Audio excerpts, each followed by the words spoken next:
Hey, so we're back at recording another video. I got my friend Jut here today. Jut flies drones. I can't draw a straight line with a ruler, and I got a face for radio. So I'm going to let Jut take it away. Go ahead and introduce yourself. I appreciate you having me, man.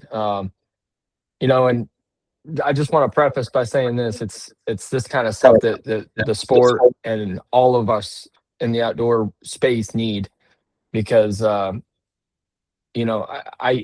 just want to preface it with this. I've been involved in a lot of different organizations ever since I was a kid, from the Jakes and the NWTF all the way up into competing in the adult division. And it was fierce and competitive, just like 3D archery was. And here we have youth turkey season right around the corner. And the last 3 years, it's like I have to make phone calls to find a youth to take. Wow. You know what I mean? And when I was a kid, I was hoping to get selected or asked if someone would take me. So I think the awareness and folks like yourself and some of the other organizations, this is the only way we're going to get in front of people and really get the information that really needs to be in front of them out there. So thank you. Oh, yes, sir. But no, so yeah, so drones. We can talk about turkeys too. We can talk about drones, turkeys. We can talk about anything that's legal. Yeah. So back in 2022, to preface this, I was a guide out west, straight out of high school. Ate up with hunting. So 2006, 2007, working on about 40,000 acres of ground out in South Central Kansas. I mean, just heaven on earth for an 18, 19-year-old. It's heaven on and earth. Yeah, that was amazing. Because I went out there to myself when I was 50. So I get it. Okay. Yeah. I'm out there by myself, away from home for the first time, nervous as all get out. And I tell people, at the risk of sounding like a sissy, I cried. I dropped my mom off at the airport. I'm 1,300 miles from home. I was scared to death. And I'm driving down the road, and I got about 5 miles outside of town from my dorm room, and it was sunset, and a whole bunch of pheasant had taken off across the road.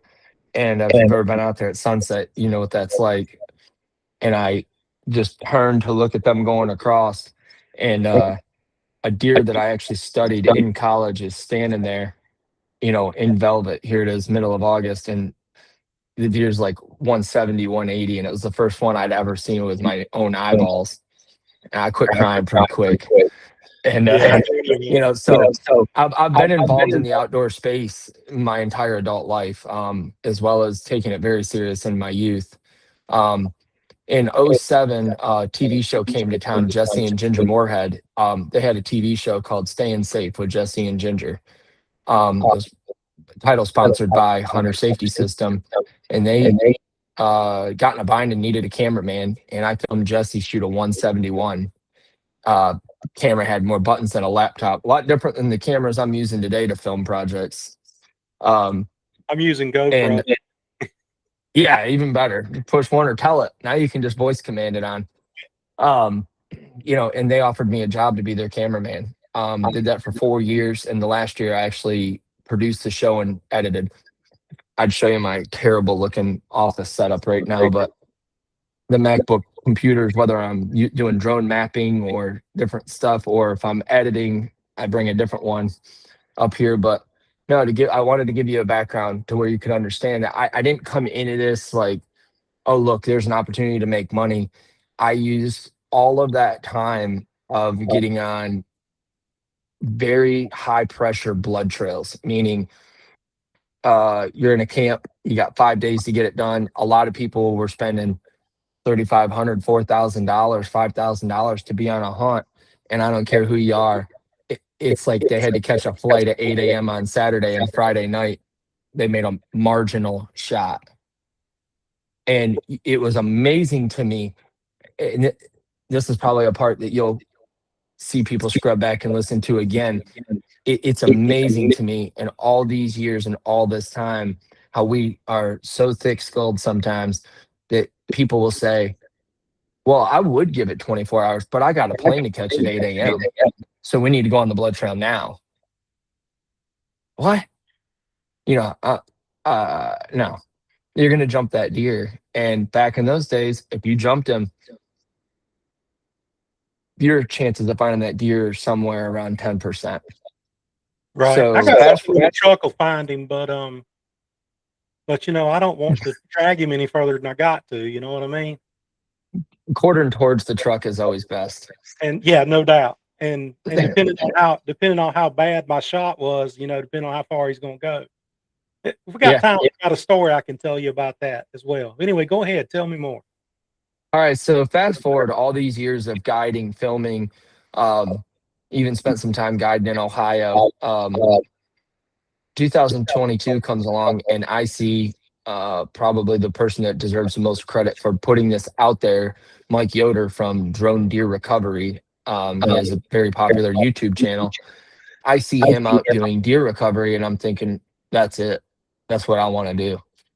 Oh my gosh, like I have my own content development opportunities. I build marketing material for people all over the world.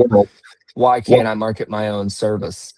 And so at that time, I made the bizarre investment of, and it was January of 2023. It was $20,000 for this drone.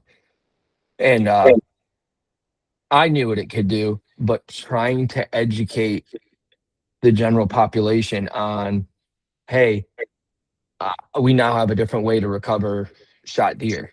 And like anybody that goes into business, especially being young, I think there's a lot of grace that needs to be given. But I went into it with a plan of I'm going to find deer. And since then, that's split off in a million directions, whether it's waterfowl estimated counts for DWR, whether that's a farmer calling. Just the other day, Saturday, we got a call. They were moving cattle and a 2-day-old calf got separated from the mother, went into a brush lot, a cutover, gone, can't find it. The drone found it in less than 2 minutes. So by using, this drone, I didn't really realize the magnitude of all the different arenas it was going to bring me into. But let's go back to buying the drone. So doing some video work in the past for DWR here in the state of Virginia. I contacted them and I said, hey, listen, I'm seeing this going on in Ohio. Are you aware of this? They were. And I said, I would really like to do this in Virginia, but I want to make sure I have everyone's blessing because $20,000 is a heck of a hit for a hope, And nope, they said we knew somebody was going to get into it. Very cool.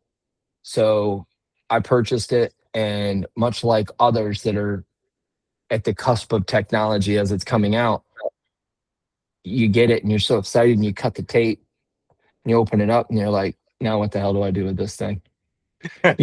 Like it's like February. There's nothing to find, of any value of any kind of money. Apologize. Yes, ma'am. I'm talking to a gentleman about Jarvis. He's talking to me about drones. Can you say hi real quick? Just say hello. Yeah, she can come on too. Hi there, little lady. This is Sutton. Hi, Sutton. I'm So gonna secret, Sutton, while you're here.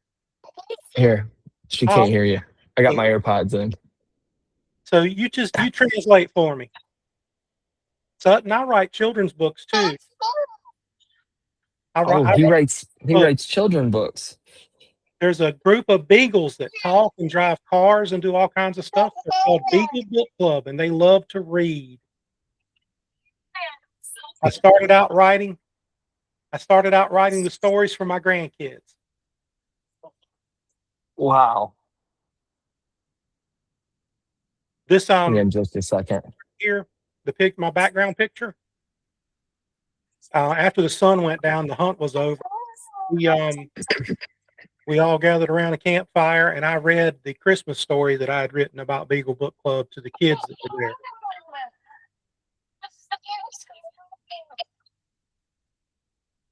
She can't hear him because I got my earpods in. Yes. Here, we'll come back.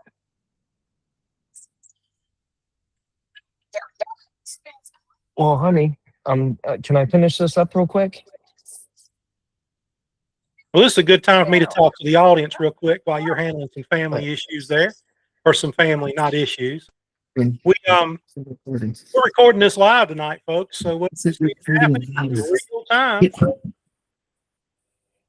Jut's off-duty supervisor. Yeah, I'm working on it. Yeah, honey. I'll be right back. Just give me just a few minutes.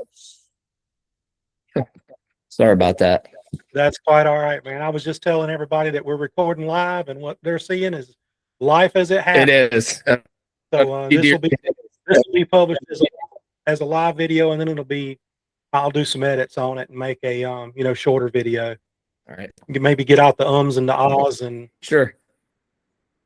Yeah. So I'm being nosy a little bit. I'm gonna be a little nosy, and then I'm gonna let you get back into it. When you were leaning over with the daughter, what's that light you got behind you? Here? No, look like a spotlight. Is there a spotlight in front of your case there? Well, Stanley. Same one I got. Exact same spotlight. I recognized it as soon as I saw the front of it. Yeah. So when you're coming in to land at night, because a lot of are at, this is the best. Whoever my client is, point it directly at the drone, so that I could follow the drone through all the treetops or any and get it away from all. I'm getting about every third word that you're saying. I don't know what happened, but I'm not hearing you anymore. I had great audio on you. We're having a time here. Have you got me now? Okay. Yeah, I got you just fine. Okay. Yeah, when I'm coming in through all the trees trying to land at night, because you're in a different location flying all the time. Whoever my client is for the night, their job is to shine it directly at the drone so I can make sure there's no haymakers, widow makers hanging out. Because as you know, you don't want to, it's like flying a dozen eggs everywhere you go. So you just talk. You don't want to bump into anything. All right. But, so upon getting the drone, the biggest thing that I was most grateful for is there's a gentleman over north of Charlottesville area, which is about 2 hours from me. Mark Boyd also had bought one of these drones, and another gentleman, Albert Mass, over in the Christiansburg, Roanoke area, had bought one. So we were perfectly spread out across the state, and all of us were in high hopes and excitement for the upcoming first 2023 fall. And it was very interesting because as you got it, for some reason, a lot of people thought we were going to go find deer for people to go shoot. And, trying to correlate, there's laws in place. We obviously understand those laws. But the states are playing catch up to the technology. It was a very reactive instead of proactive rather, approach. Which is very much with the FAA. I mean, they got their hands full. They're trying to keep planes and helicopters from running into each other at Dulles by, air traffic professionals. And meanwhile, we've got drones coming out. We also have ag drones. I think I'm wearing, Captured Ag. That's my agricultural drone business. We have 2 large spray drones. And then we do content. Did you say spray drones? Yeah, so we have basically, I don't want to say, the word's not to say replaced, but think of crop dusters. But that's essentially what we're doing with very large drones. They're about 12 foot in diameter. And we spray pesticide, herbicide, and help growers with, air application. How much payload can that thing carry? So it's funny, last year, again, and this is where I was headed with the thermal drones too. The innovation in technology is growing so fast. So last year was our first year with the ag drone, and we had the T50, state of the art. Everybody wished they had our first 10.5 gallon tank, flying 32 feet per second. with a 28-foot swath, and that was state of the art, amazing. 10.5 gallons on a fungicide job. You're spraying 2 gallons to the acre, so you're getting roughly 5 acres before you run out of payload, and that was just enough for the battery to make it back anyway. So you change batteries as you're filling up, off you go. I mean, it was to cast me out, right? Fast forward to the drone we just bought, Atlas. It has a 26-gallon tank. Wow. And flies twice as fast, 60 feet per second, with a 40-foot swath. So, we're limited to, last year's limitation was how many acres we can get done in a day during crucial times, when it was wet, when they couldn't get on the fields with modern equipment. And now this year we have 2. And so they actually communicate and are able to do what's called swarm. So we can put them together on the same project, and they'll actually work together to get the acreage out of the way sooner to allow us to get to the next field or next client sooner. So that's kind of that's our April through September. And it's a grind. I mean, it's amazing how well it's being accepted. But kind of going back to the thermal drones going into 2023, in our support from our local community, as well as like Green Top. If you've traveled up 295, you've heard of Green Top Sporting Goods. You can't say enough about Blaine, Hunter, Glenn, all those guys. I mean, they literally put us in a booth at their expo, and we're like, everyone needs to know about this. And we hadn't even done a recovery. So on my TV screen, I'm showing a bunch of velvet bucks walking around a cutover. Furthermore, confusing everyone that I'm out here to find deer for people to shoot, because I didn't have any recoveries yet. And it was just like, oh gosh.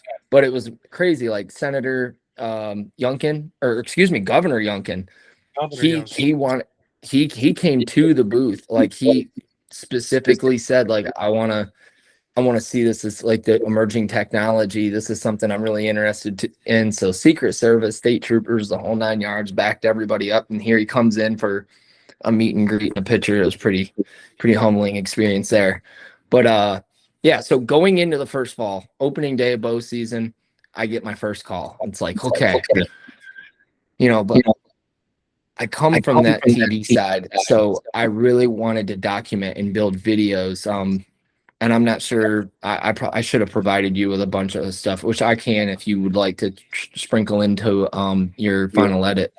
But I had a TV, I had a truck, Nissan Titan with a camper shell with a TV that would swing down inside the camper shell to get the glare off. So it inset inside, HDMI to the controller, so everybody could sit around the tailgate and watch the recovery. It was amazing. I mean, because very seldom do you show up and there's one guy there, the guy that shot the deer. That's very seldom. Normally it's a group of 6 to 10 guys.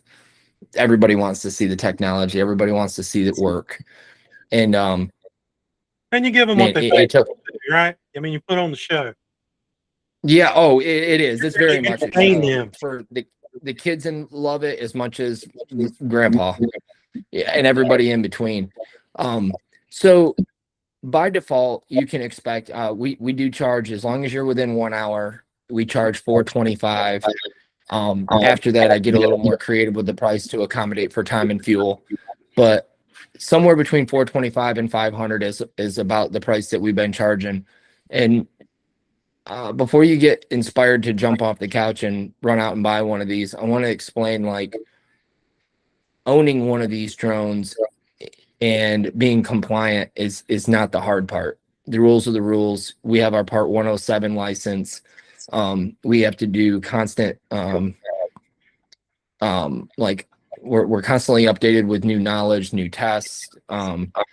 But also with the ag drones, we have to do constant testing and record keeping. So it's kind of nice, and it becomes part of your habit of making sure there's no TFRs, which is called a temporary flight restriction. We have apps right here on our phone that allow us to, pull up on demand. We're able to pull up airspace and see exactly what's going on. As you can see, as I get down towards Norfolk, Virginia Beach, you can see all the different stuff. So that's all stuff to know. So when a hunter calls, they're like at 11 out of a scale of 1 to 10. You know, they're freaking out. Like, I shot the biggest buck of my life. I got a track dog. I know. What is it? I got a dog. I got a track dog. So I know. Oh, that's right. Yeah, I know. Yeah, so you can totally relate to this. So it's like they're out of their minds excited, which is great, and you are too. You know, depending on how far into the season and how many nights in a row you've gone till 4 a.m. But you know, so you there's key information that you're trying to extract, because a lot of them start out as 160s. You can appreciate that, like, you know, and the shot is I shot him right behind the shoulder. And, you know, how the deer reacts means more to me than anything else, because if they are honest with you and they tell you, I shot it, it bounded a few steps and kind of hunched up and stood there for a long time, I can almost call it right now it's a gut shot. And the first year we went running right out when the phone would ring and go to that client.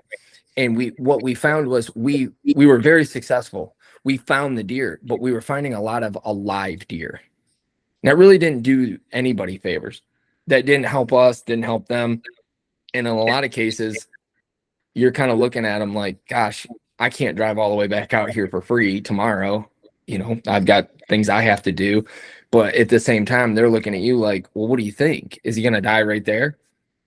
Gosh, as many blood trails I've been on, I got to be honest, I've never sat and babysat a deer take its last breath. So they're incredible. I wouldn't make it near as far as any of them make it.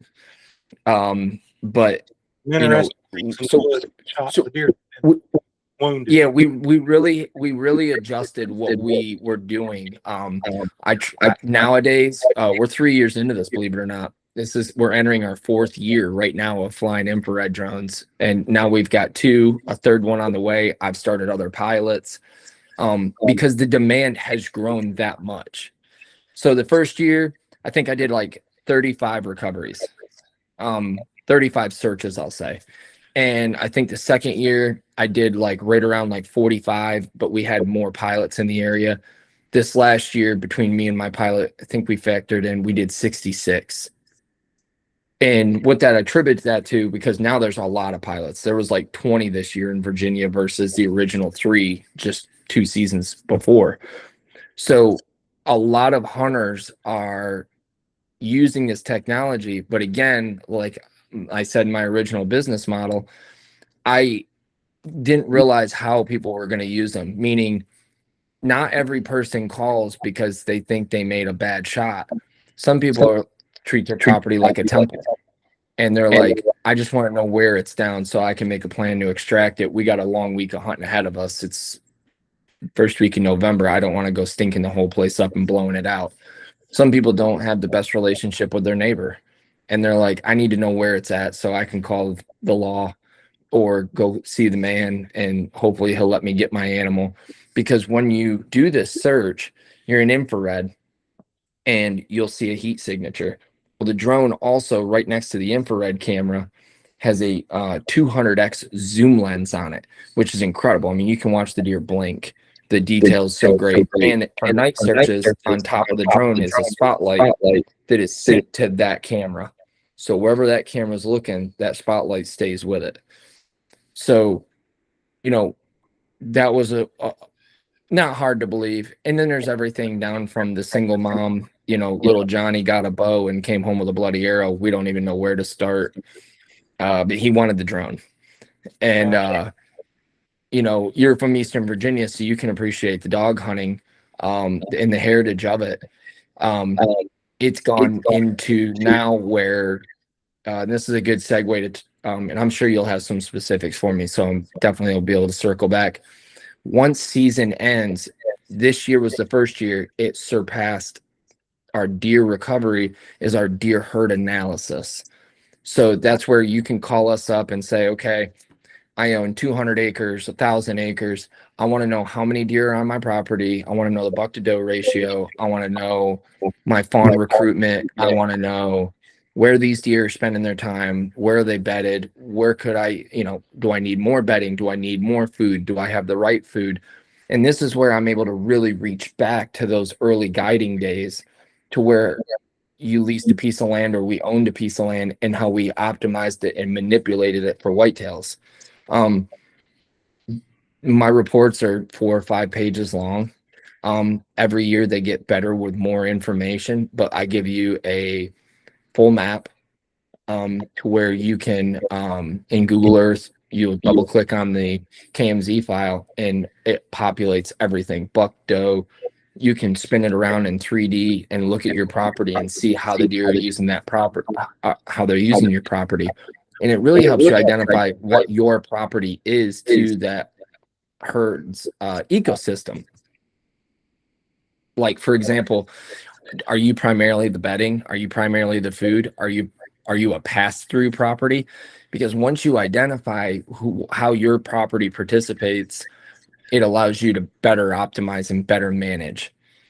We've heard for years of people that come in or do studies, run trail cameras and do counts. And I never really put too much into that, not knocking anybody's profession. But after 3 years of doing these deer herd analysis jobs, and I'm still doing them right to this day, until a green up comes, I'm doing them, because that zoom lens is so great. I don't need to see that they're a buck. I can see the knot on their head. I mean, so I'm still doing these studies. I have right at 3,500 more acres to accomplish between now and the first of the month. So any overcast or rainy day, I'm on it. I've only got a small little property. It's only about 10,000 acres. How long? What are you hunting, the Dismal? No, this is private. This is private land. Really? Yeah, we own part of it. We lease some of it, and some of it's our neighbors. The neighboring farms around us, if they want to join the club, we let them bring their farm into the club, and they get access to all of ours, and we get access to theirs. So but it's around 10,000 acres. Yeah, it's private land. We've been managing it since 74. Wow. So that would mean that the generation before me started managing it, and now we're the ones doing it.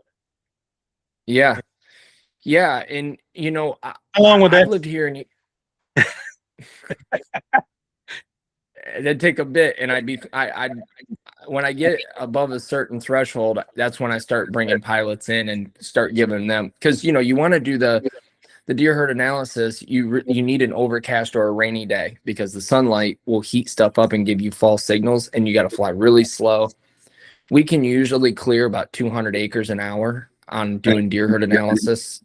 That's about what we figured. So if I've got an 800 acre parcel, 1,000 acres, I'll take care of that by myself. Once we start getting over that, I usually bring another pilot in, and we'll just use like a divider, a hard top or something, and let them work, and they'll gather their data points and I'll gather mine, and then I'll combine all of it into one report. But what I wanted to say, going back to hunting clubs, I was a little disappointed in my first 2 years that clubs weren't calling me during the firearm season. But as a lot of these Eastern Virginia states, counties have done, they've started opening rifle seasons, and you've really seen a considerable drop in the club land. I think every club is kind of on the decline as far as land, rather than on the uptick. And you still have a lot of the members. So when I first came around this area, I knew of clubs killing 100+ deer a year. And, now there's clubs calling me saying, we're not even killing a deer per member. The standards are blaming the dogs. The dog drivers are saying they're not seeing the deer. We've got families in the heritage that have been hunting together, working together on all of this for 75, 100 years. And we need to solve some of these feuds. So the clubs have actually started hiring me to come in to kind of unscrew and really figure out from a population stance, like where they truly stand. Is the property no longer prime? Is the property, are the deer just not there? Are the deer there and they're just up the road? There's a lot of what are you seeing with that? Gosh, what one answer doesn't necessarily speak for all of my searches and all of my experience and observations, but I just talked to DWR's biologist about this, where the issue I believe lies more than anything is when someone that is not pro to hunting comes in and buys 750 acres to start a butterfly farm. That's where the deer find no stress. They're not being moved around. And when the banging starts, they know where to go. Right. You froze on me. I froze on you. Yeah. I hear you. Yeah, I can hear you fine. You're just frozen. I'm bouncing around like a But bowl. if you're good, I'll just keep rolling. Yeah, might as well. But yeah, the deer herd analysis this year, from a monetary stance, surpassed what we took in during deer recovery, and it's a lot less of a burden. Having little kids and getting into November, it is a for lack of better words, it's like going through a gauntlet. The amount of calls coming in, trying to keep them organized, keep them straight, figure out who needs me for sooner, who can wait, what tomorrow's weather is, keeping my other pilots organized, getting the other pilots in our area that don't work under me, but we all work together to try to make sure all these hunters get handled and serviced, has been a really big priority to us. And, it's kind of like living like the life of a firefighter voluntarily. um, you don't have any idea what the night has in store. But a lot of my close friends, they'll make a comment like, if it feels like it would have been a good night to be sitting, I kind of get that feeling over me. Like, I better make sure I got everything charged because it's going to be a busy night. Friday nights are always busy. Saturdays, you guarantee it. But once you get into and here in Virginia, the first 2 weeks of November are our muzzleloader season, which is during the peak of the rut. So and if people take a lot of vacation time. So you go through about a 15, 16-day stretch of just mayhem. And as long as I've got overcast or rain, my drone will fly in the rain. It's one of the few that do, I'll just keep going all day and all night. This is especially fun for good friends of mine that love it, want to see it, want to help film, help us get some content to edit, to put out, because I'll gladly sit in the passenger seat and sleep and let them drive. I've actually joked that I was going to sell tickets to fill my back seat up, but in that same sense I have never signed so many NDAs in my life. Right. Like, I'm in corporate business on a daily basis. I've signed an NDA this morning with a very large firm, but you don't even see them once every 6 months in my line of corporate world. And I swear I got a binder of them at manila folders,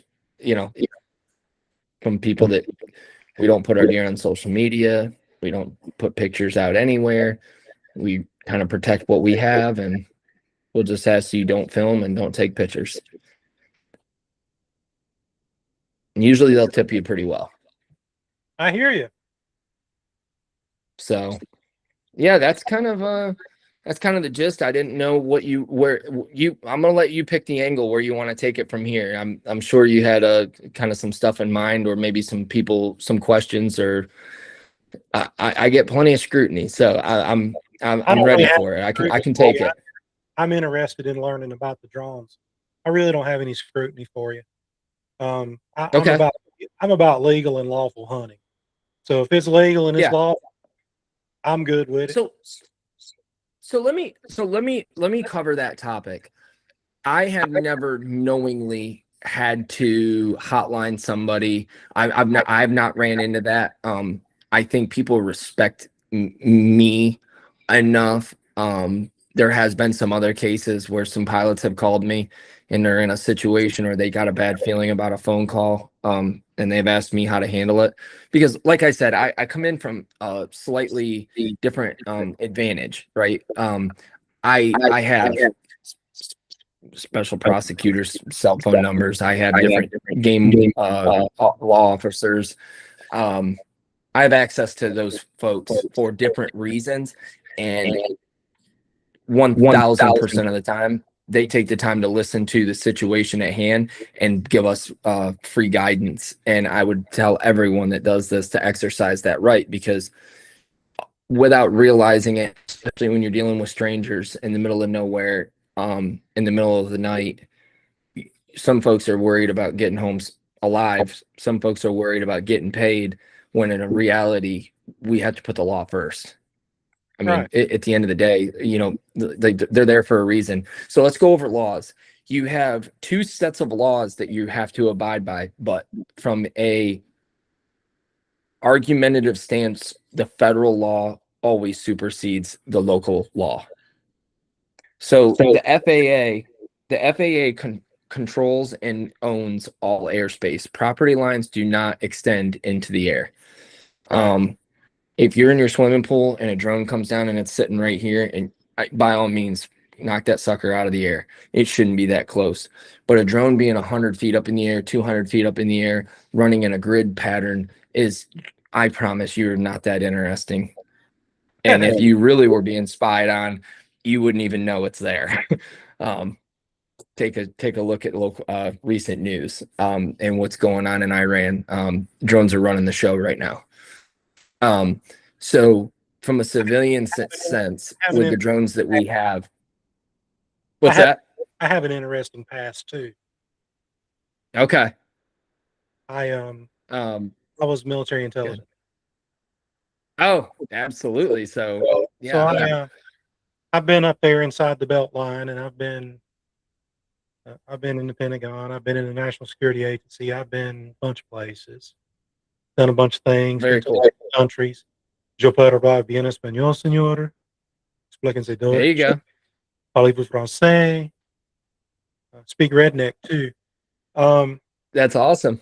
But I was trilingual. I was Bond, and now I'm okay. Q. And now I'm Q.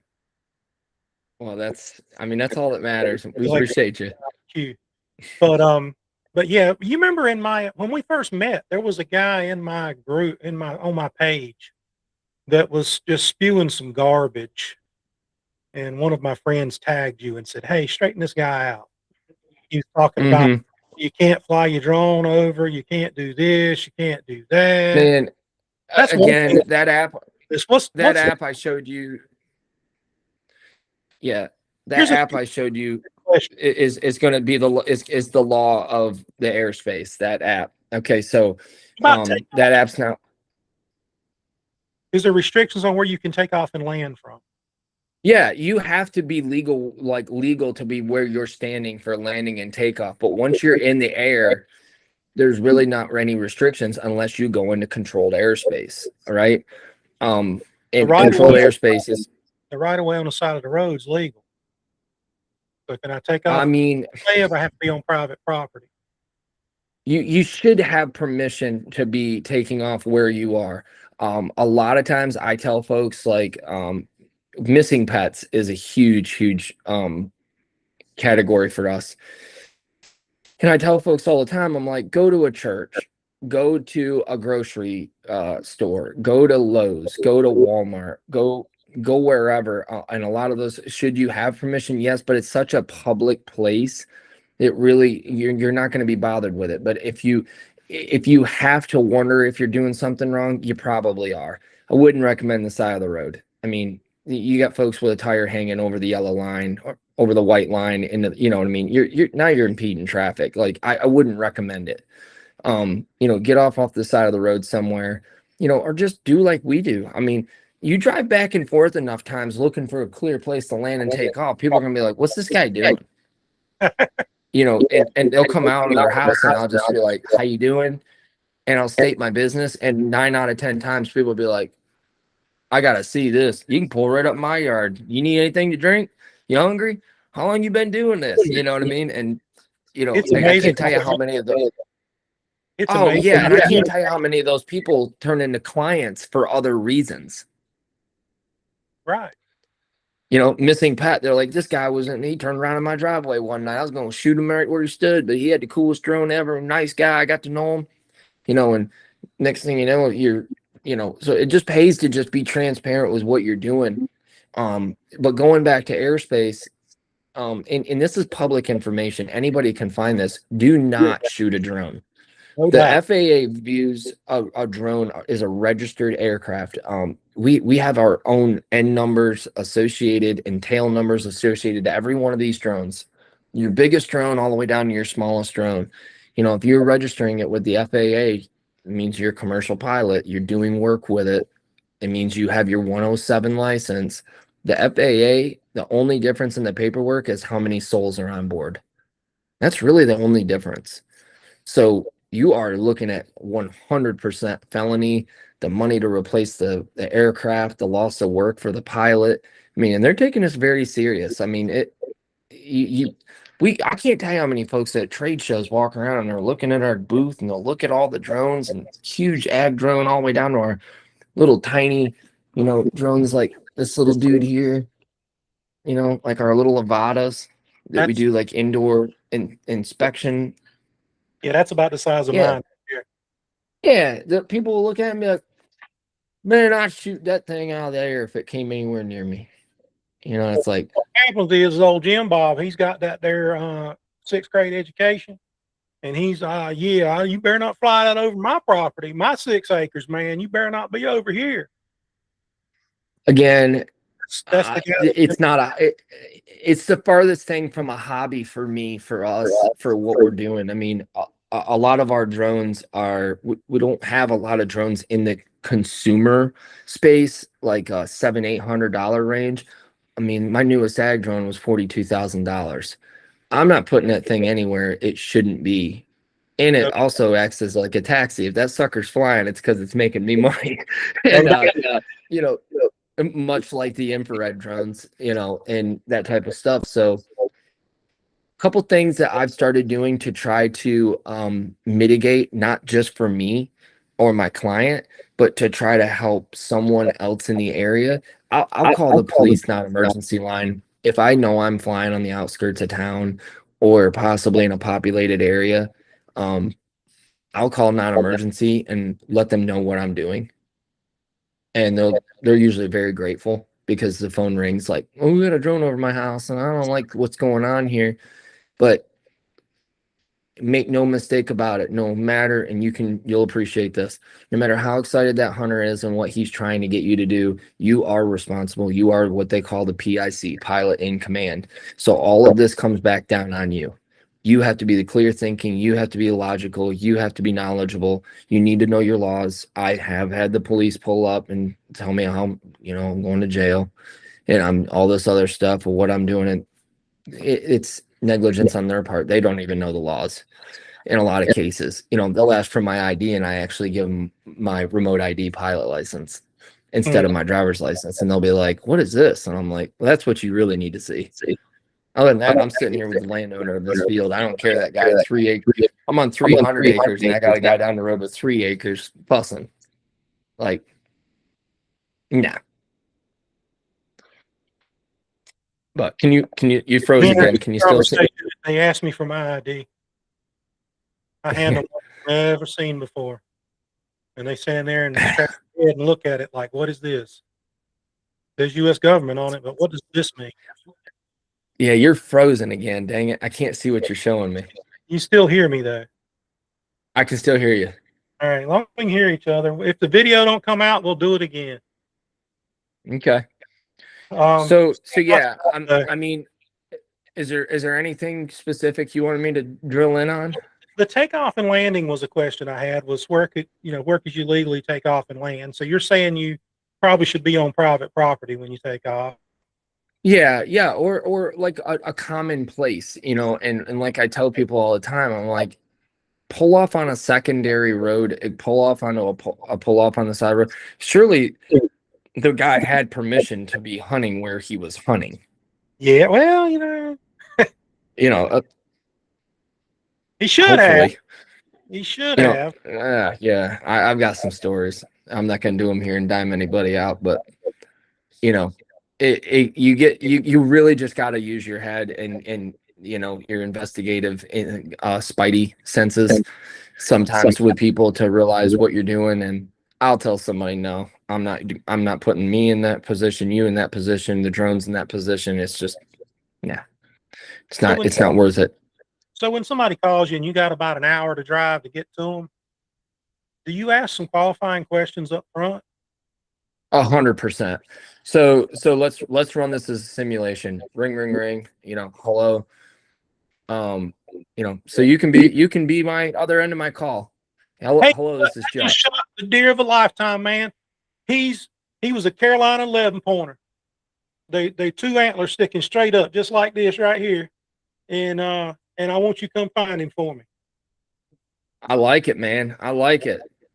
Very cool. Where are you located? I'm in Richmond. All right, cool. Just Yeah, you're outside just right up the Richmond. road. I got a big place there. I got about 8 acres. I got a big place.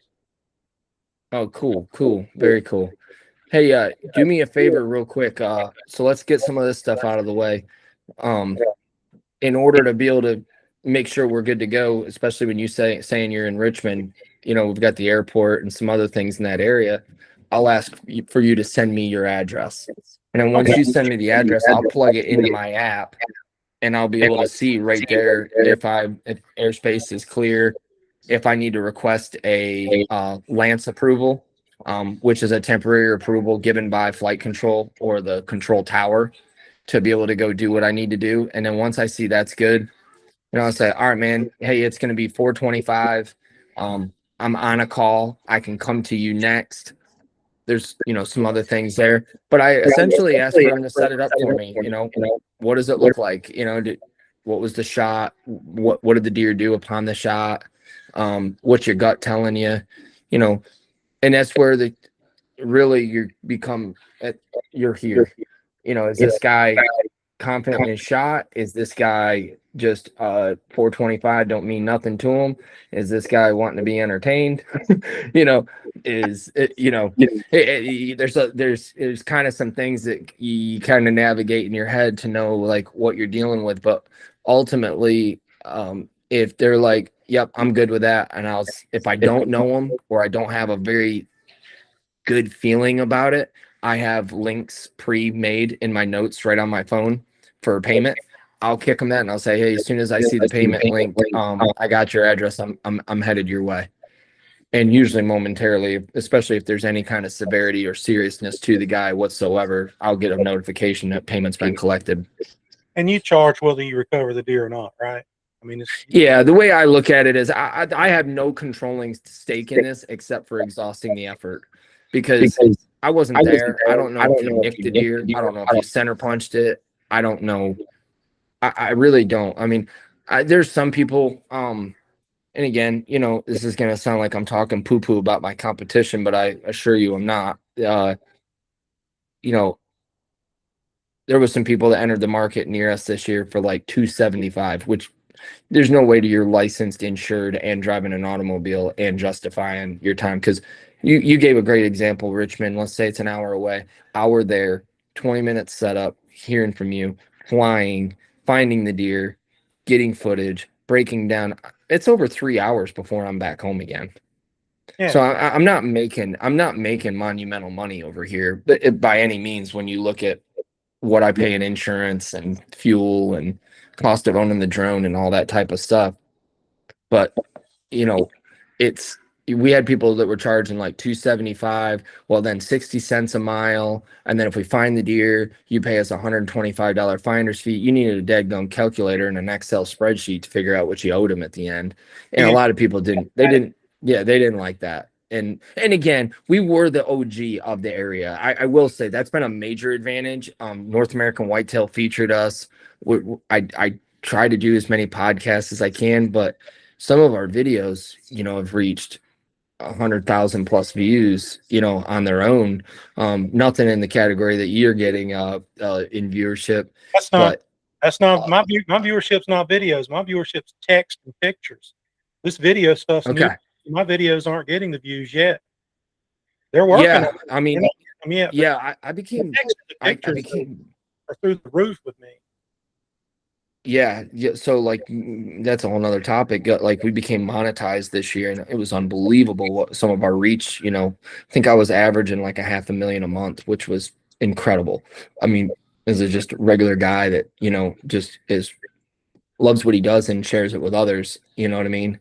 We're not sponsored, or you know I'm not Hannah Barron in disguise, right? So we you know I guess the real punchline to answer your question is you I saw some people get into this because they wanted to make money. They told me they saw this as an opportunity to make money. I don't know how in their right mind. Again, math class must have been an entertaining spot for them, because you know if you're even going to break into the market, you're spending 9,000 minimum dollars on a drone that can handle this type of work, plus your time away from home, plus your fuel, plus your insurance, and all that kind of stuff. You basically had to work for free for the first year, and your drone's done for the year. And where we justified it is we have a media company, so I use these drones for other things, missing pets, um, infrastructure, inspections, flying cable trays and thermal, looking for hot spots to where it would suggest a wire might be exposed. I had a lot of other areas to put these drones to be profitable, to justify owning $40,000 between two drones. Um, but it's also 3 years worth of work in the making to really justify it and make it to where it is. But no, I'm above and beyond proud of where we started and where we have taken this. And again, I think a lot of the accolades come from us starting early, but we've also found some incredible whitetails that by default we got to be in the picture holding a drone next to a 200-inch deer killed in Virginia, that, or Mickey Bracey's deer I found the first year. I mean, that's a legit 170-inch 9-point. And that deer has been all over North American whitetail and everywhere else, featured. So, we were a piece of that. But you go back, and I talked about the hours involved and all of that type of stuff. You are building a bond with these clients that they'll never forget you, and they share you with everybody. And safety's first. You have to do a good job. You have to do your due diligence. And but gosh, is it rewarding? Yeah. I love it.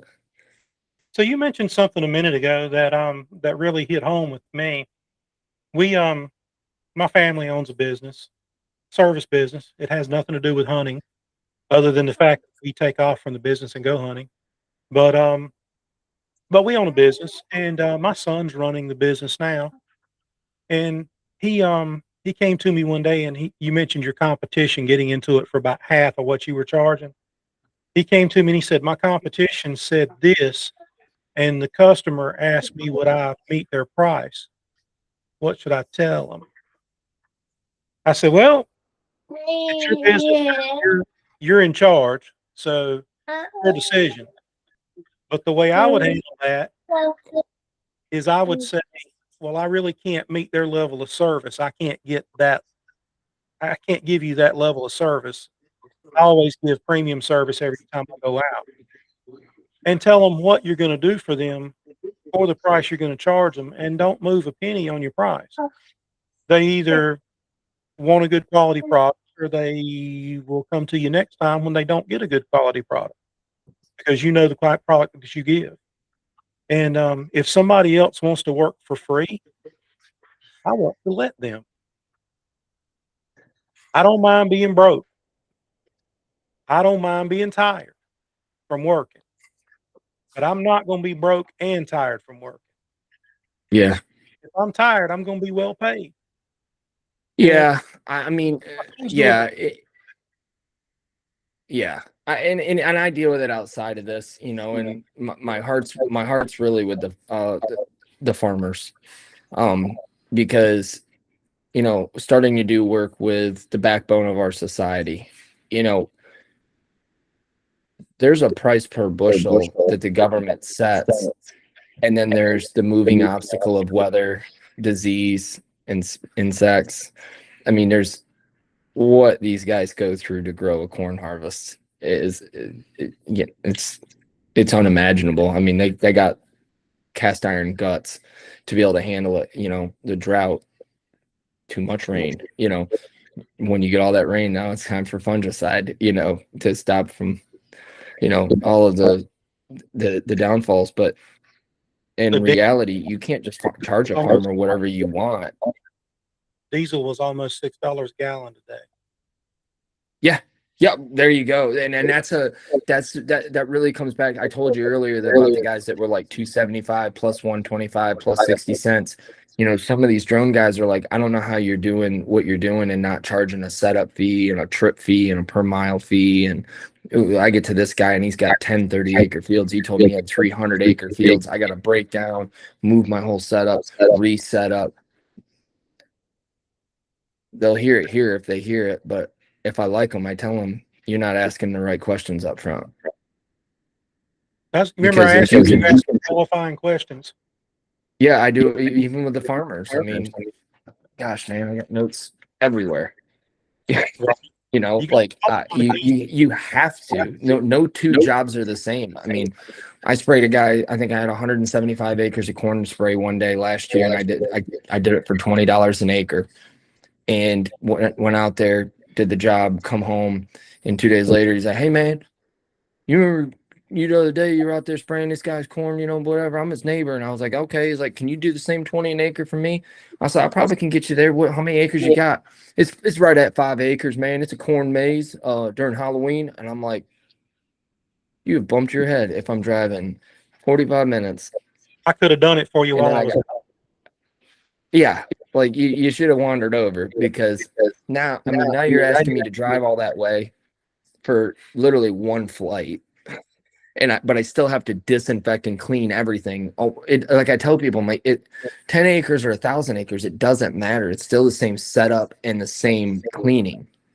Right. So you have to judge this accordingly. If a grower is going to say, where are you at in your career? Where are you at with your brand and building your name? We sprayed a lot of guys crops that we also found deer for in the past. So we already know each other. There's a professional business relationship there. So they understand I got a price, but they also have a cost not to exceed. So, getting on that level with those farmers and understanding where they're coming from. Because a lot of them, I'm going to tell you flat out, man, the first time they had me out for the first round of fungicide, it was like, we're going to give you 100 acres and see how you do. You might be a trick with a drone to find a deer. Can you spray crops without leaving streaks? Can you do a good job? Do you know what you're doing? What the hell do you, just because you're a good drone operator and everybody knows you as the drone guy, now you're jumping to my space. I'm a farmer, 3rd generation, 4th generation farmer. So Jut, a lot of them, the drone, when it's spraying, the sprayer drone, when it's spraying, does the GPS guide it? Do you tell it to fly a path and it? Yeah, it's GPS. So basically you'll fly the border, right? You'll fly.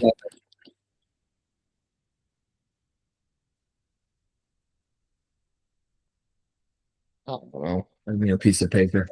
Here we go. Let's say this is your field. So you'll fly the border around any trees that hang out. Okay. All the way around. Okay, here's telephone poles. So I'll come right here and I'll fly out and around and back down and out and around and back down and out and around, back down. And then here's an old barn out in the field. I got to go draw a square around that with the drone because it's GPS, mark it as an obstacle. Now, setting your job up is everything. That dry flight of that big drone with nothing in it, empty, that is everything. You're setting your job up. Now, once you're satisfied, Hopefully by then your helper has already started mixing with the grower, with the farmer. Batteries are ready to go. And then you land and it's like, okay, then you do all your inputs right here on the controller. How many gallons per acre, what height above crop you want to fly, and your swath width. And then naturally you want to fly as fast as you can. But certain values manipulate where the number can and can't go based on what you're doing. If you're flying 4 or 5 gallons per acre with the Bumblebee or T50, you can only fly 26 feet per second. 2 gallons per acre, you can fly 32. But that has an effect. You see where I'm going with this? It's like it's kind of like a video game, Avatar. Like you might be really fast. Gotta do a little math. Yep. Yeah. Oh yeah. Yeah. And like I said, and then yes, it's flying gridded lines off of GPS. But you're constantly watching it, like side winds. I mean, that's a whole nother topic for a whole nother time. We'll have to do this again sometime. So I got a little something here in my hand that I just picked up off my desk. And I was like, man, people.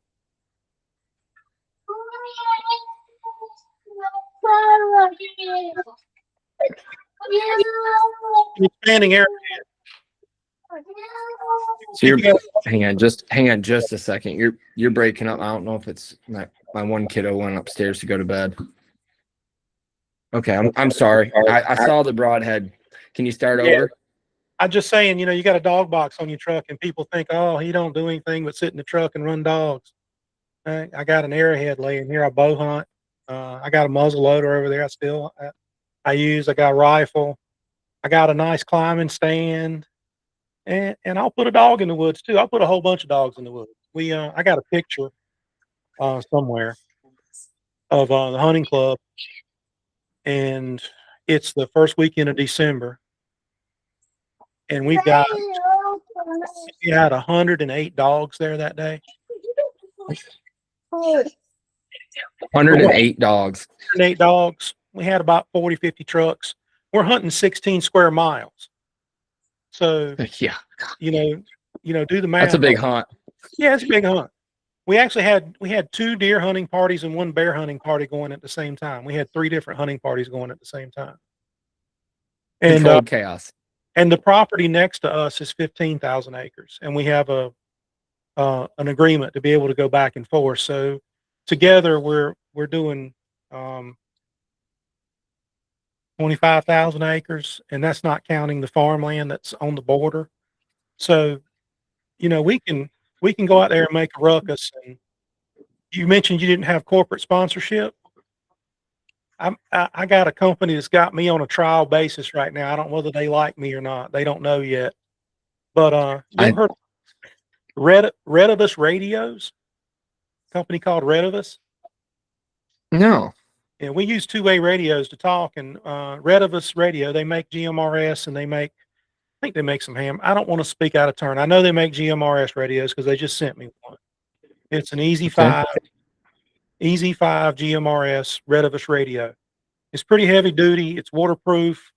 It's heavy enough that you could use it for a weapon. I mean, it's got a little weight to it, and it's compatible with your kid's Barbie radio.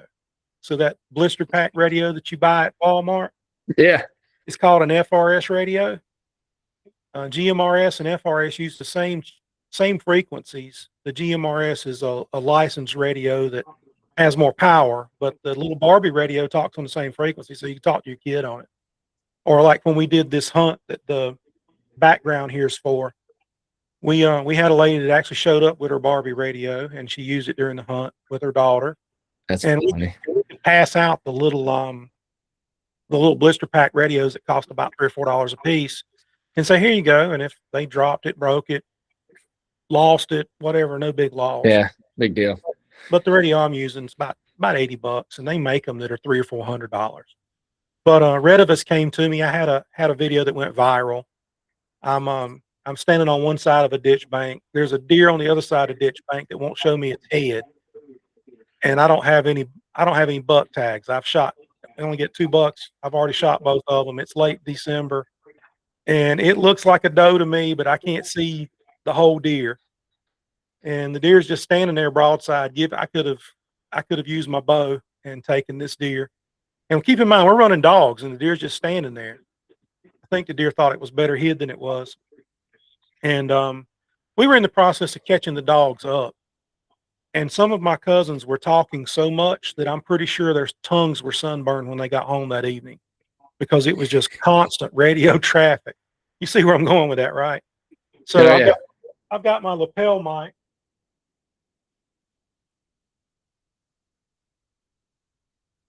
I've got the radio and the Yeah. lapel mic here, and I got my lapel mic up on my shoulder, and I've got the volume turned fairly down, but the GoPro's on my hat and it's filming, and there's just constant radio traffic. They're yapping and yapping and yapping, and the deer's just standing there. They're talking on the radio. They're making all this noise. Dogs are barking over here about 200 yards back down the power line, and the deer's just standing there.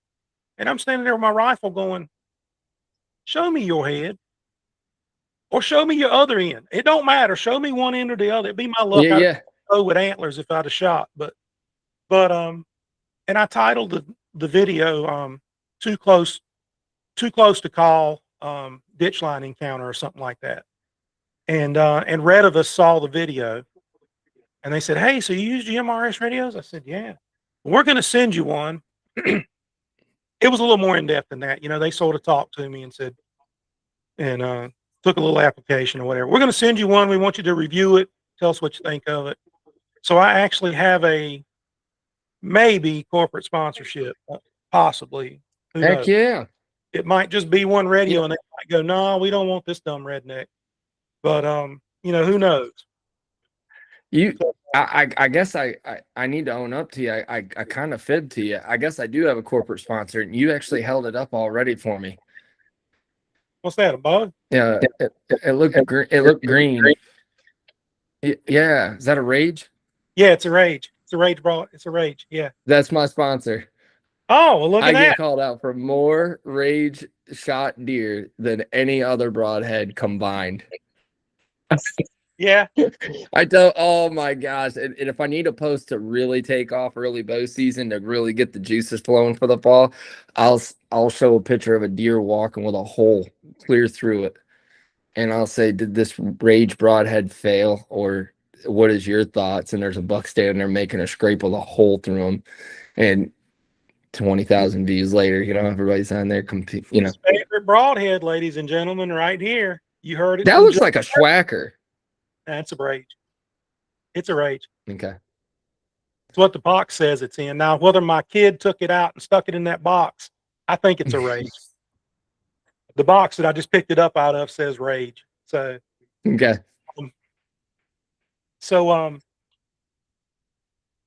I'm gonna. You told me a recovery story where you recovered the big buck. Now I'm gonna tell you a recovery story of my own, and it's actually my deer we're recovering, but it turned out not to be my deer. And when I tell you that story, you're gonna be like, "Oh, that's cool." So we had been running dogs all day. It's late December for whatever reason. I want to shoot deer in late December. So it's late December. I haven't tagged a buck at all this year. I think it was around 2018 when this happened. So my son and I are in the truck. We're actually packing up. There's probably about 30 minutes of daylight left, which in North Carolina, you can shoot 30 minutes after sunset. So I've got about an hour of hunting time left. But we've got the dogs called up, and it's been kind of a slow day. It's cold. It's kind of a little wet outside. He looks at me and says, you want to go home, Dad? I said, you know what? Let's go get some chicken. They got it. It'll be ready when we get there. We're going to Bojangles. So we're in the process of slow rolling out of the club. I'm not, in a big hurry. And I told you how big our land is there. I got a little ways to drive, right? So I come around a curve, and there's a buck standing in the middle of the road. It's a private road. It's our road. Okay. Oh yeah. So I eased on the brakes, put the truck in park, and I told my kid, I said, step out and shoot the deer. He said, I've already unloaded my rifle. It's in the back seat. I said, well, take my rifle and shoot the deer. And when I said that, the deer decided to start running away from us. He said, "You better shoot the deer, Dad, if we're going to shoot at it because the deer's going to be gone." So I propped up on the side of the truck with the rifle, got the deer in the scope, took a breath, exhaled, paused, sent around, watched the deer stumble in the scope. I said, "Well, I hit him. I don't know if I hit him in the foot or where I hit him, but I hit him." So I said, "How far was that?" My son said about 450 yards. And by the way, I wrote about this back when it happened, and That's a piece. the people in the comments, man, "Oh God, what a such an unethical shot." Remember I told you I used to be Bond? I got a little training with a rifle. I Yeah. got a little training. And my son was taught to shoot by the founder of the Marine Scout Sniper School. So he can shoot pretty good Wow. too. That's another story, but we've taken him bear hunting on guided bear hunts. Major Jim Land. He's a cool guy. But he spent some time teaching my kid how to shoot. My kid's pretty good. Oh, So yeah. so we jump back in the truck. We go down there about where the deer was at. I'm walking. It's dirt road, of course. I'm walking along, looking in the dirt. I see where the deer stumbled. I see where he went back across the ditch. My son, I think he was he might have still been a teenager. He was late teen if he was, early 20s maybe. Still real excitable, like you were saying about the Yeah. hunter being all excitable. He starts to go across the ditch, and I'm like, wait, let's see if we got any blood. So my son's dog is in the dog box, and the dog sees my son out walking around and he knows we've shot, and he is going crazy. He's whining, he's gnawing on the dog box trying to get out. So I walked around and popped the latch and let him out. Dog's name's Adventure Time. He looks like a black and tan hound with short ears. He's black. He's got color just like a black and tan, but he's a walker dog. Okay. Adventure Time goes straight to my son, makes a hard left, jumps the ditch, and lands in this shrubbery that's over there, and lands on the deer's back. The deer was laying right there on the side of the road, and Wow. he starts baying the deer, and him and the deer are having a conversation. Deer's still alive, and him and the deer having a conversation. So my son starts trying to go across the ditch with the pistol. He's going to go finish the deer off. And right as he got to the deer got up and started moving. And Adventure Time was right on the deer. So I reach over and grab my lapel mic, and I've been hunting with my cousins all day. But by the way, we're mostly family. There are a few friends, but we're mostly family. So I keyed the microphone. I told them what was going on, told them where we were, told them what direction the deer was moving.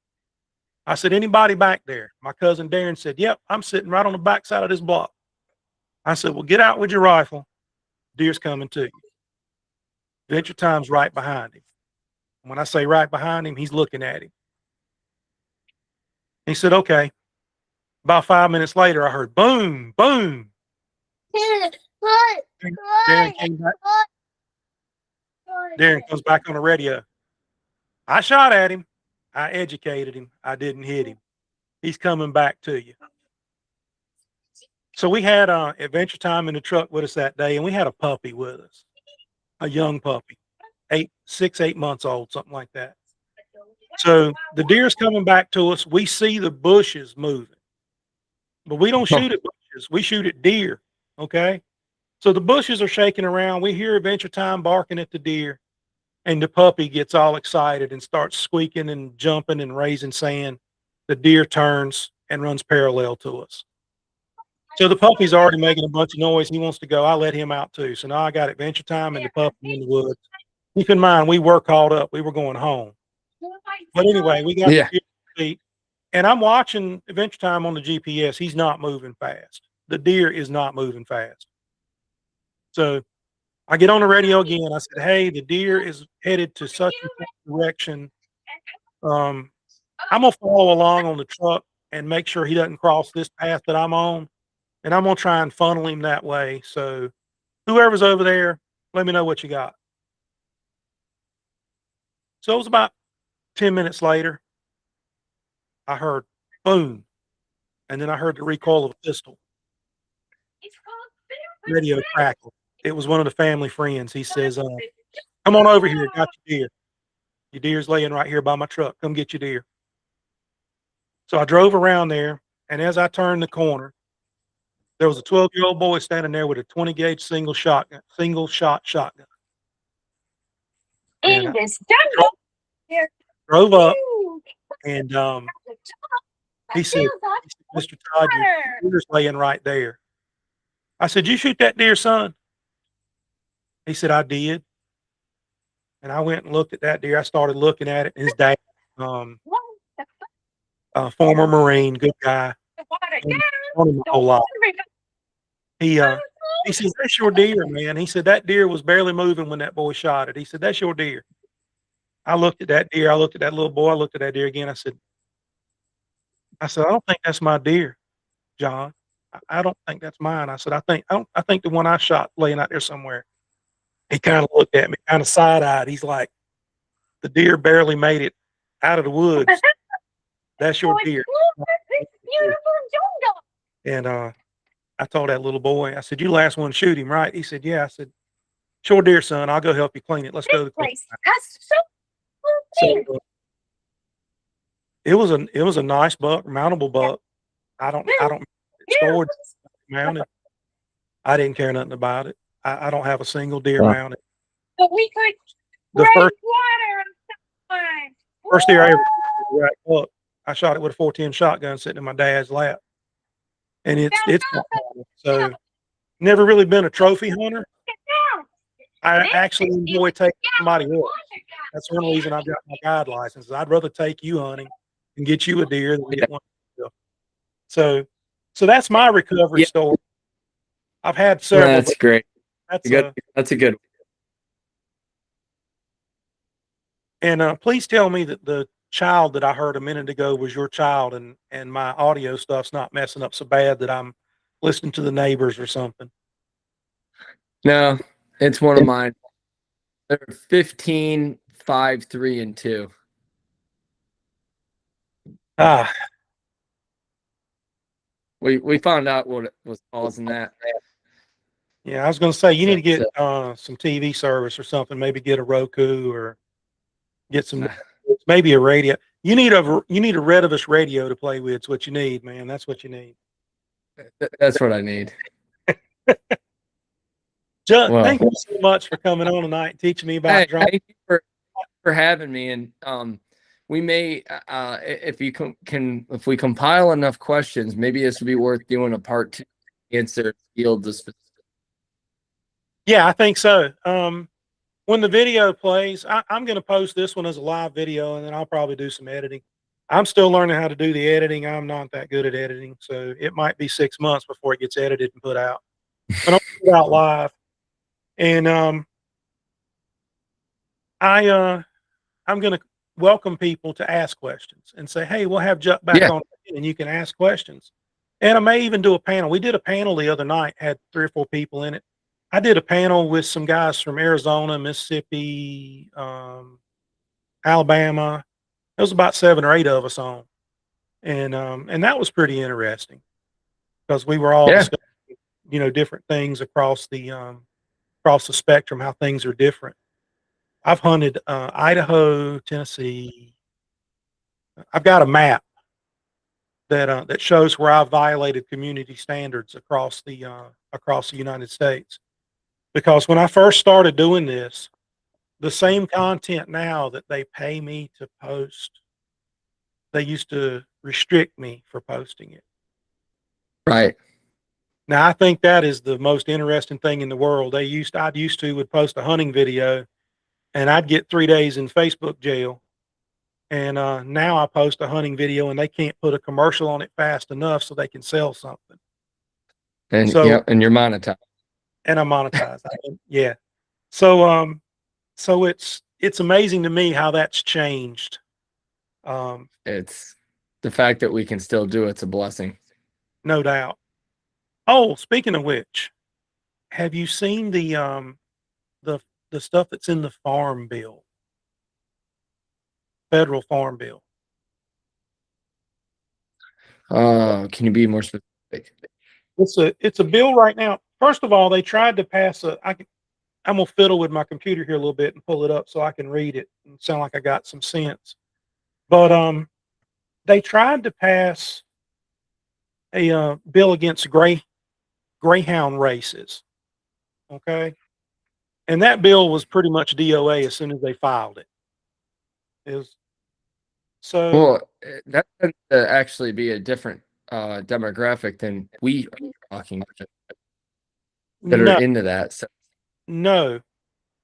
It's the title's a different demographic, but when you read the meat in the writings, it would affect all of us. Hang on just a minute. Let me see if I can get it to pull up. that's insane. Um, anyway, I'll give you the gist of it as it's pulling up. So they wrote this bill about greyhound hunting, and they wanted to ban it, and it didn't have any support. So it was pretty much over, and they knew it was over. So they took the language from the greyhound bill, put it in an amendment, Amendment 25, and attached it to the farm bill. And I'm getting it pulled up now. The wording of the bill, Amendment 25 of the Farm Bill, it shall be unlawful for any person to engage in the live lure training of dogs. Yeah. That's one of the points, okay? Live lure training. So if I retrieve a duck with my duck dog, am I in violation of this? You see where you see how broad that is and how it can be interpreted? It shall be Oh yeah. unlawful. Shall be unlawful for any person to conduct an open field coursing event. Sounds like rabbit hunting to me. I mean, that's exactly what I do with my beagles. I put a video up 2 days ago. My beagle's doing exactly that. Mm-hmm. The term open field coursing, they defined it. The term open field coursing means any event in which dogs are used to pursue a live animal in an open field. Jeez. This is something that's in the U.S. House of Representatives right now. Right now. It shall be unlawful to knowingly sell, transport, or deliver any dog for the purpose of engaging in any activity prohibited by this section. So you can't sell a beagle, can't sell a duck dog, can't sell a deer dog, can't sell a bear dog, you can't deer hunt, you can't bear hunt. Now I read you exactly what's in it. This is not made up. Then I've got my opinion on it down here. My breakout, my evaluation of it. By the way, this writing that I've done here, if it's not viral, it's going viral. It had about 1,000 shares, I think, last time I looked at it. So it's people are reading it. People can't believe what they're reading. I had a couple people argue with me, and I'm like, well, here's the bill, read it for yourself. But they've attached attachment. It's Amendment 25 on the Farm Bill. And I just read you the meat of it. And that Jeez. I couldn't believe it. Somebody sent it to me and I couldn't believe it. I said, "You got to be kidding me." So I went and read it for myself. Well, I mean, there's so much too, like with the drones, if you're familiar with this DJI ban, like there's so much like where Homeland Security, and all of this other stuff to ban Lean closer to your D- mic. D- Lean up to your mic. DJI is, I think they're like 85% of the market share in the world, as far as the drone, and they're made in China. I have DJI everything. My wife likes filming. DJ, and like I got everything drone I showed earlier, DJI, and they're like, okay, well, they're giving China valuable basically content of what's going on. I'm thinking, gosh, Google Earth is everywhere, all this other stuff. And why are they picking on this one drone? Well, it gets right up to D-Day of when they're going to ban DJI, and they have to say, well, DJI and any non-American made drone is going to be banned. No more FCC licenses. Of course, everybody's calling me because not only do we do the stuff we talked about, we also have a drone captured drone works. One of my third company, we do drone sales, drone repair, but also drone education. We just had 17 students Saturday in a class, ranging from 15 to 75 years old. So let's read what this bill means. And it essentially is any drone non-American made is now going to be banned. Well, you just wiped out everything. There is no US manufactured drone at a budget sense to be able to continue the work that drones are creating in our economy. Whether you're doing mapping, whether you're doing infrared, you're doing agriculture, forestry, you name it. These are DJI drones, and it ain't gonna fly. It's just not gonna happen. And I'm amazed at what they try to do in broad daylight. It's encouraging. I mean, I read the articles and I read the gist of the why, and it really turns down to they should just say, well, we haven't figured out how to make money to allow people to do it yet ourselves.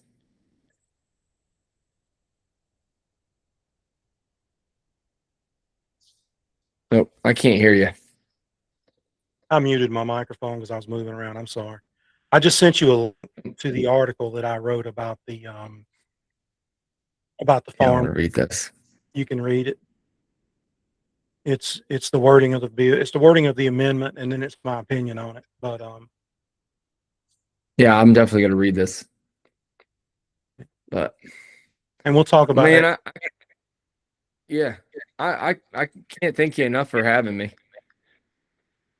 I can't thank you enough for being there. And I'm fat. You know, we've all got things that we know how to do. And you seem to be the drone man. And I hadn't figured out what I'm good at yet, but when we figure it out, I'll have something too. And you know, we'll go from there. So if I put together a panel where where we've got some people, you know, that want to sit around and just talk. When I was younger, we went camping, and we would sit around the campfire and talk, tell stories, make up some stories, tell real stories, tell true stories, tell whatever. And I envision this little talk that you and I are doing now becoming sort of a fire barrel chat, you know, where we're sitting around a virtual fire barrel, everybody's telling their story, talking about different things, hunting, fishing, four-wheeling, whatever, you know. I can tell you stories about a Jeep. I've got a Jeep, had a Jeep for about 30 years. I understand that that if you have a Jeep, you need to know how to work on it because it's going to break. It's going to break weekly. Well, you got to collect a little. Like the what? What is it? Like those little ducks, right? Yeah, that They I don't always have. have them on the. Yeah, my sister's got a bunch of ducks. I don't have any ducks. I don't think my brother's got any ducks either. All three of us have got Jeeps. But yeah, my sister's got a whole bunch of ducks. Well, look, Jut, it's we've been on here an hour and a half, man. I know you got family to keep too. Yeah, I got to go get kids for school tomorrow and get lunch. It has been great talking with you. No, I my enjoyed pleasure, it, man. and I want to do Thank it you, again. and have me back. Yeah, that'd be great. We need to. You know how to do. You're good at video editing. We need to do a collaboration. We'll record it, and I'll send it to you and let you edit it. We can do that. I can give you this video if you want to edit it, and you can post it on your own stuff. I'll post it on my stuff. Yeah. But I can probably hook you up with some video ear recoveries. If you wanted the content to post just to where people can see exactly what we're talking about. We got some good ones. We got some funny ones. We got some I mean, you know, we got it. It's a plethora. I'll probably put dang near 100 videos out doing this stuff. well, you send me whatever you want me to have, and I'll put it out there. I'll tell you what I do want you to do, though. I want you to shoot me a little, send me a direct message. Tell me a little bit about Jut, because I'm gonna put it in the description video. Tell me who you are, so we know what to put in there. And I'm gonna sign off. We don't have to hang up just yet, but I'm gonna stop the recording because I think we're done talking. So, folks, what we've got, how do you pronounce it? Updyke? Yes, sir. We got Jut Updyke from Virginia, drone pilot. My man does everything. We appreciate him being here tonight, and we're going to do it again soon. So follow me on, you guys are already following me on Facebook on about 3 or 4 different pages. Follow me on YouTube. My YouTube page needs the help. And don't forget, I also have that Rumble channel that we're trying to get started. And Rumble's important because I can show you things on Rumble that I can't show you on Facebook and I can't show you on YouTube. Rumble does not have that censorship that those other platforms have. So I'll see you around, guys. Thanks a lot. See you, Jut. All right, mister. Thank you.